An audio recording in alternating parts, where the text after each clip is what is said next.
I'm Frank Proto. I'm a professional chef and a culinary instructor, and this is everything you need to know about taking care of and sharpening your knives. I did it! I am a fruit ninja. I'm going to show you different methods on how to sharpen your knives, maintain them, and how to be safe while you use them. This is Knife Care 101. Grandma might have sharpened her knives by rubbing two knives together. It doesn't work. I'm going to show you the right way. Chefs are always focused on having sharp knives because dull knives are a danger in the kitchen. Dull knives take more pressure to cut, with more of a chance you're going to slip and hurt yourself. A sharp knife gives you precision cuts that lets your food cook evenly. Taking about 20 minutes every few months to sharpen your knives makes all the difference. Let's get into how we maintain them. The way that I test the knife to see if it's sharp is I turn it over, I take my thumb, and I run it over the blade lightly. And what you'll feel is it drags on your fingerprint, right? You can feel that there's a little bit of a tug on your finger. If your knife was dull, it would feel like you're running over kind of like a nice smooth bump. With things like scallions, you can actually hear a sharp knife, right? You barely hear a whisper when I cut. With a dull knife, though, it makes a much louder noise because it's crushing the scallion and then cutting it. You can also see that there's a lot more moisture on my board when I use the dull knife, whereas the sharp knife, no moisture. You can see that I have to put a fair amount of pressure on it, and you can see that I'm getting tearing when I cut. So we're crushing our food rather than slicing it, and that's not what we want. With a sharp knife, you see how thin we can cut. If it was a dull knife, you would not get that beautiful paper-thin slice. It's like a whisper. It's like a whisper. My favorite way to sharpen knives is by hand with a water stone. There are other types of stones. There's an oil stone and a water stone. With an oil stone, you need to buy mineral oil that won't go bad or rancid. It's sticky, they get gummy. I find the water stone is the easiest to maintain. All I need is some cool water. First thing I like to do with a water stone is soak it, right? Generally, I like to soak my water stone for about 30 minutes. Just put it in water. You'll see there's lots of bubbles, and that basically means that the water stone is absorbing some water. We soak the stone so it keeps our knife cool and lubricated when we're sharpening. I know my water stone is ready to use when I stop seeing lots of bubbles, and this looks like it's soaked pretty well. This stone has two grits on it. It has a 6,000 and a 1,000. 1,000 being a rougher grit, 6,000 being super smooth. I always start with the rougher grit because that's going to basically give our blade shape and define our blade, whereas the higher grit is going to give it that nice sharp edge. I like to put my stone in front of me, facing away from me. A lot of times this is slippery. What you can do is you can use a wet towel underneath to keep this from sliding. This little piece is a guide. This slides onto the back of the knife, and it gives you a really good angle for your knife. It's probably more like a 17 or 18 degree angle. The problem I have with these guides is that I could lose this. This can end up in the trash, right? This ends up in the trash, and then what do? If you're just beginning, by all means, use the guide, but as a professional, I like to do it without the guide. So let's go. This is basically a 90 degree angle to the stone. We cut that in half, it's a 45 degree angle, and then in half again, it's about 22.5. It's not the angle for every knife. This is just how I teach it to get a really good result. And I like to just make sure that my stone stays a little wet.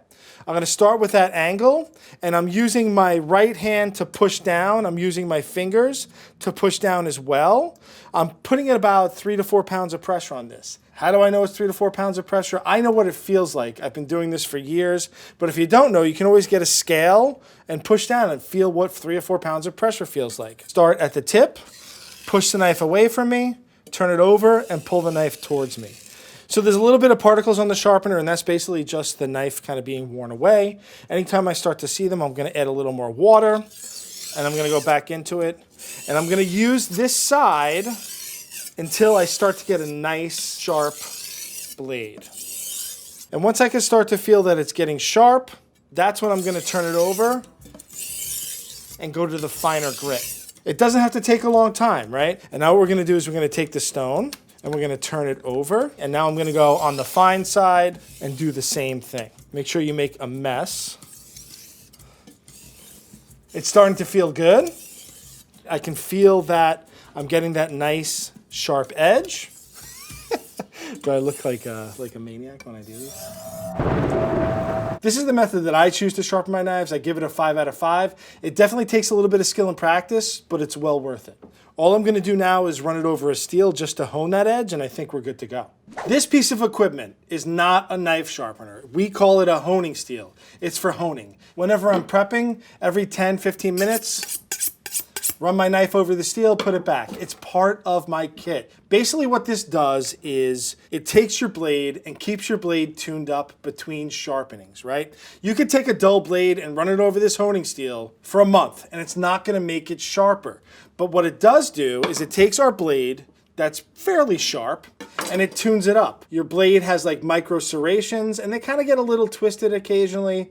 And when you run it over the steel, it lines them up again and keeps your blade sharp. The way that I use the honing steel is I'm basically starting at the same angle that I sharpen with. And I start at the bottom of the knife for the bolster. I'm gonna run it over and down, over and down. And basically I'm just gonna run it over until I feel that that edge is nice and sharp, right? Some people don't wanna cut towards themselves or hone towards themselves. You can go like this, away from you, or some people actually put it on the table so they can hone straight down. I find that serrated knives are really hard to sharpen. I'm not sure people even sharpen their serrated knives. When I was a cook, I would use this knife a lot, and basically when it got dull, I would probably recycle it. But what I do when I'm using serrated knives is while they're sharp, I tend to hone them a little bit more. And basically what I do is I get in between the serrations and I just kind of run my knife at that angle that I sharpen at. And then on the flat side, I'm just gonna run my flat side over, right? This doesn't sharpen the knife, but it does keep it in tune. On the Frankometer, honing is super important. It's a 5 out of 5. Let's move on to other methods that I prefer a lot less.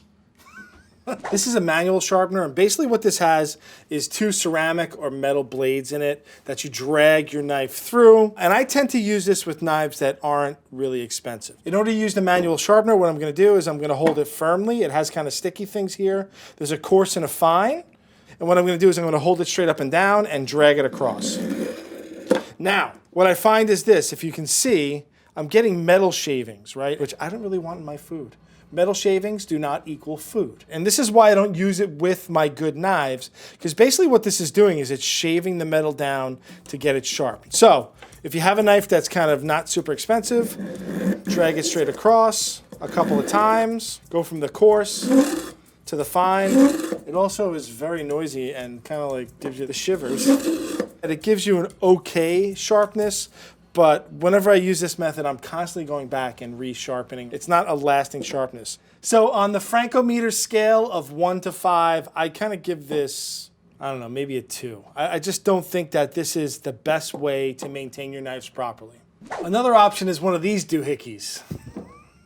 This is an electric sharpener. It has 2 abrasive wheels in it. You know, anytime we get into abrasives that are moving really fast, I get a little worried that the knife's gonna get heated up and lose some of that temper. What temper is they heat treat the knife, and they're heat treated to keep them not only flexible, but also for them to hold their edge really well. So this, I feel it might heat it up, and that's why I kind of stay away from them. This little machine, there's 2 sides. There's a left side and a right side.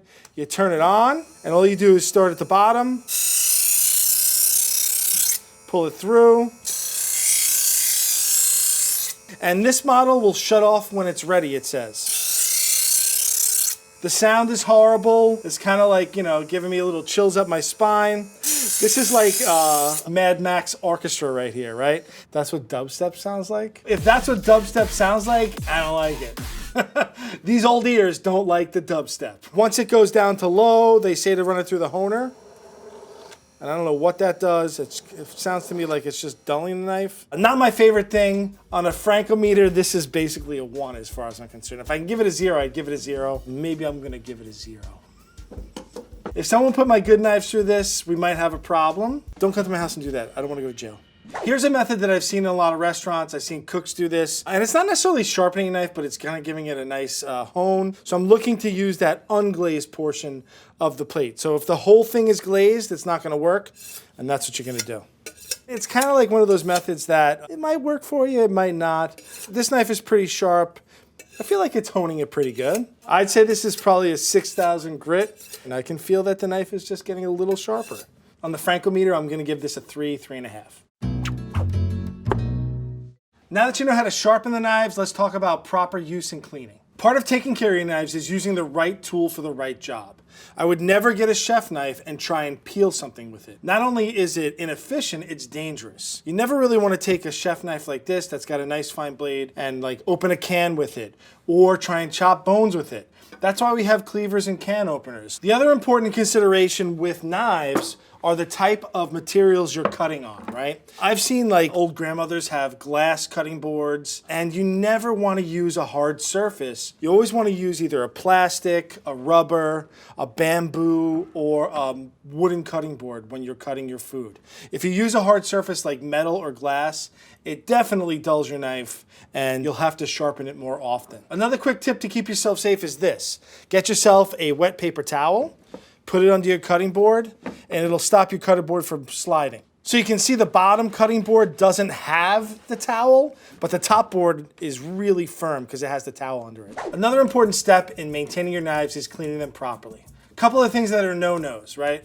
I do not put my knives in a dishwasher. Putting your knives in a dishwasher heats them past a critical point. It ruins the temper of the knives and the knives will not hold an edge. The other thing that I do as far as safety is I never put a knife into a sudsy sink.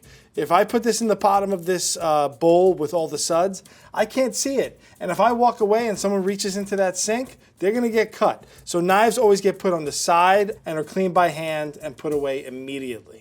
This is how I like to clean my knives. I have some warm soapy water here. I get a sponge goes in the water. I get my knife, I'm holding it away from me. What I like to do is not run along the blade because this will cut through a sponge. I like to run the top of the blade, right? Or I like to go on the sides, but I'm always paying attention and being very focused when I do this, right? I dry my knives as soon as I wash them so they don't get rusted or stained. Look at that, it's gorgeous. Our knives are clean and dry. The last step for maintenance is how we store our knives. The way you store your knives is really important in the maintenance of them. If you store them improperly, they get dented and dinged and they will lose their edge really quickly. If you put them in a drawer, they're gonna clatter around and beat each other up and you'll end up with chips and dents and dull knives. Two of the ways that I like to store knives, the block. Generally, I don't have a block in my house just for the fact that it takes up a lot of counter space, but if you want to store knives efficiently, a block works really well. They're easy to get to. The other way that you can store them is on a magnetic strip. These hang on the wall. The knives stick to them, keeping the blades safe and away. They're not banging into each other and they stay nice and sharp. As a chef, we're always on the go. And when we take our knives with us, we use a knife roll. And this is my knife roll. It is heavy duty canvas with kind of a plastic interior. And I have all my knives here. They're stored in individual pockets so they don't bang against each other. It's compact, it's easy, it's a quick grab and go when you're on the move. I hope you learned how to be safe, keep your knives sharp, and maintain your Fruit Ninja status. I want you to remember, dull knives are dangerous knives. Dull knives suck. Keep your knives sharp, or I'm coming to your house and I'll sharpen them for you. People are gonna call me on that one.